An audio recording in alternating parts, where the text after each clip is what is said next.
ఆ చిన్నప్పుడు రామాయణాలు భారతాలు ఇతిహాసాలు చెప్పడం వలనే శివాజీ కానీ వివేకానందుడు కానీ మీరు రామాదాసుకి కానీ మీరందరూ కూడా అత్యున్నతమైన శక్తితో పెరిగారు. మీకు వివేకానంద స్వామి కానీ శంకరాచార్య కానీ వీళ్ళందరూ ఎక్కువ సంవత్సరాలు బతకలేదు. అందరూ 30-33 సంవత్సరాల వాళ్ళే.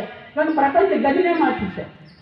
ఎందుకంటే ఆ తల్లిని పెంచడం వల్ల వాళ్ళ ఊళ్ళో గొప్పతనం. కాబట్టి మీరు కీలకమైన వ్యక్తులు, అది మీరు చేయాలి. కష్టపడి పని చేయకండి, ఇష్టపడి చేయండి. కష్టపడినప్పుడే విదేశం వస్తుంది.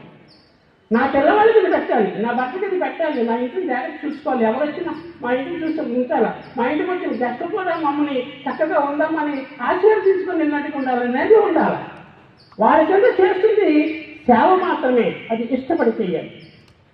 దానివల్ల మీకు అనంతమైన పుణ్యాలు వాళ్ళ యొక్క జీవనంలో వస్తాయి.